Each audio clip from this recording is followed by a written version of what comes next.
네, 4월 24일 금요일입니다. 오늘이 4월의 마지막 금요일이군요. 한 주간에 또 마지막 업무일이고요. 한 주 동안 고생 많이 하셨습니다. 김용민 브리핑 시작하겠습니다. 현재 경기도 고양시 덕양구 창릉동 8도입니다. 근데 낮 최고 기온이 26도로 예보됐습니다. 맑은 날씨가 예상되는데요. 일교차가 상당합니다. 각별히 대비하고 계시죠? 베트남을 국빈 방문하고 있는 이재명 대통령이 5박 6일 동안의 순방 일정을 모두 마치고 오늘 귀국합니다. 성과가 상당합니다. 고생 많이 하셨습니다.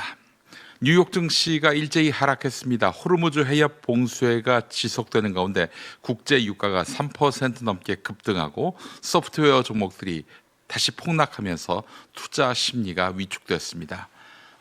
정말 미국 대통령만큼은 예측 가능하고 어느 적정한 선에서 인격을 갖춘 사람을 시켜도 시켜야 할 것 같습니다.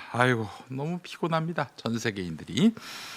오늘 아침 신문 기사 살펴보겠습니다. 국민의힘이 창당 이후 최저치인 15% 지지율로 쇼크에 빠졌습니다. 당 안팎에서는 장동혁 대표 사퇴론이 거세게 분출하고 있는데요. 여론조사에서 민주당 지지율은 48%를 기록했고 국민의힘은 보수 텃밭 대구 경북에서도 밀렸습니다. 특히 중도층 지지율은 9%에 그쳐 수도권 선거 경쟁력에도 빨간불이 켜졌습니다.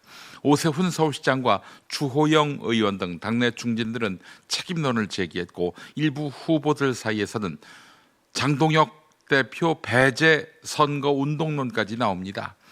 그러나 장 대표는 해당 행위는 강력 조치하겠다며 정면 돌파 의지를 밝혔습니다.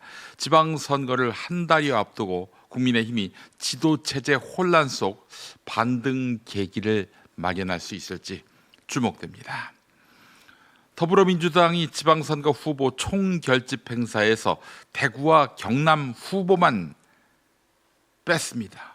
그 배경은 단 하나, 보수 결집에 대한 위기감 때문입니다. 당 지도부는 영남권 민심이 심상치 않다고 보고 TK와 부울경 지원에 총력을 기울이고 있습니다. 대구에서는 김부겸 후보 개소식에 지도부와 의원 30여 명이 총출동하고 부산에서는 글로벌 허브 도시 특별법 재추진으로 이슈 선점에 나섰습니다. 경남 역시 정청래 대표가 직접 통영을 찾는 등 지원 수위를 높였는데요.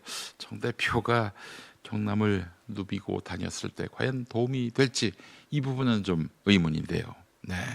민주당은 전국 판세에서는 우세하지만 영남에서 샤이 보수의 결집 조짐이 나타나자 긴장 수위를 끌어올린 모습입니다.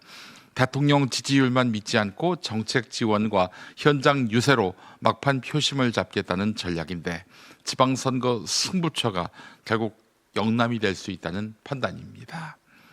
다음 소식입니다. 동아일보 기사인데요. 헌법재판소가 극소수의 소송 남발로 몸살을 앓고 있습니다. 최근 5년 동안 단 10명이 반복 청구한 사건이 4,657건, 전체 접수 사건의 3분의 1을 차지하는 것으로 나타났습니다. 어떤 사람은 1년에 357건을 내기도 했습니다. 거의 매일 한 건씩 낸 꼴인데요. 하지만 이 가운데 전원 재판부로 넘어간 사건은 9건 뿐이었고 대부분 초기에 각하됐습니다. 헌재는 반복 청구 여부를 따로 관리하고 있지만 제재 수단은 제한적입니다. 전자헌법재판센터 이용 정지 사례도 지금까지 2건에 그쳤습니다. 문제는 이 같은 무분별한 청구가 다른 중요 사건 처리까지 늦출 수 있다는 점입니다. 헌재는 제도 개선 방안을 검토하겠다고 밝혔지만 기본권 구제의 기관 특성상 강한 제한은 쉽지 않다는 지적도 함께 나오고 있습니다. 소식 하나만 더 보겠습니다. 신문 기사는 아닙니다만은 JTBC 보도입니다. 쿠팡의 대미로비가 백악관과 의회까지 파고든 정황이 드러났습니다. JTBC가 입수한 보고서에 따르면 쿠팡은 올해 1분기 미국 정치권 로비 자금으로 약 178만 달러, 우리 돈으로 26억 원을 지출해 직전 분기보다 2배 가까이 늘었습니다. 특히 처음으로 부통령실까지 로비 대상에 포함됐고 실제 벤스 부통령은 한국 총리에게 쿠팡 차별 우려를 언급하기도 했습니다. 공화당 의원 54명이 한국 정부에 보낸 항의 서한에도 쿠팡 측 논리가 반영된 것으로 전해졌습니다. 핵심 의원 일부는 쿠팡 측 후원금을 받은 사실도 확인됐습니다. 한국 시장에서 번 돈으로 미국 정치권을 움직여 한국 정부를 압박한 셈입니다. 개인정보 유출 문제였던 사안이 한미동맹과 외교 갈등 이슈로 번질 수 있다, 이런 우려가 커지고 있습니다. 와, 쿠팡 진짜 치가 떨리네요. 네. 정말 참 이럴 수도 있군요. 네. 오늘 아침 TV뉴스는 어떤 이슈에 주목하고 있는지 TV뉴스 리뷰로 이어갑니다. 트럼프 대통령이 호르무즈 해협에서의 군사 대응 수위를 또 끌어올렸습니다. SNS를 통해 아무리 작은 배라 할지라도 호르무즈 해협에 기뢰를 설치하는 모든 선박에 대해 즉각 발포에 격침하도록 명령했다며 주저함이란 없다고 밝혔습니다. 기뢰 설치 방지를 명분으로 이란 소형정에 대한 공격을 지시한 걸로 보입니다. 이어 호르무즈 해협을 미군이 완전히 통제하고 있다며 이란이 합의할 수 있을 때까지 해협은 철통 봉쇄 상태일 거라고 강조했습니다. We have a blockade that's 100% effective, and they're getting no business, and as you know, they're not doing well economically, financially. 여기에 더해 니미츠급 항공모함 조지 부시호도 중동 인근 해역에 투입됐습니다. 이로써 이란 전쟁을 지원하는 항모는 모두 3척으로 늘었습니다. 지난 1992년 한국과 베트남의 첫 수교부터 2001년 김대중 대통령 시절 정상회담, 또 베트남 축구 영웅 박항서 감독까지 베트남 서열 2위 레밍흥 총리가 양국의 역사를 담아낸 사진으로 이재명 대통령을 맞이합니다. 이 대통령은 대한민국 한강의 기적 다음은 베트남의 홍강의 기적 차례라며 양국 간 협력을 제안했습니다. 새로운 홍강의 기적을 함께 만들어 나갈 수 있도록 총리님의 많은 관심과 배려를 부탁드립니다. 이 대통령은 에너지, 물류, 금융 등 세 분야의 발전이 우리나라 경제 도약의 결정적 엔진이었다고 강조했습니다. 그러면서 원전과 고속도로, 고속철도는 물론 금융 시스템까지 베트남의 대규모 국책 사업에 우리나라가 최적의 파트너라고 강조했습니다. 한국은 신뢰할 수 있는 협력 동반자로서 베트남의 성장 목표 달성에 함께 하고 싶습니다.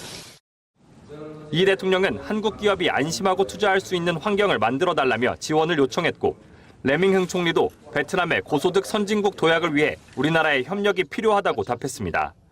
이런 분위기 속에 이어진 비즈니스 포럼에선 우리 돈 4,800억 원 규모의 호치민시 도시철도 차량 계약이 체결됐는데, 청와대는 이번 계약이 양국 간 인프라 협력의 마중물이 될 것이라고 기대감을 드러냈습니다. 민주당이 인천 계양에서 5선 의원을 지낸 송영길 전 대표를 6.3 국회의원 재보궐선거에서 인천 연수갑에 전략 공천합니다. 박찬대 민주당 인천시장 후보가 의원직에서 물러날 이웃 지역구로 옮겨 6선 도전에 나서는 겁니다.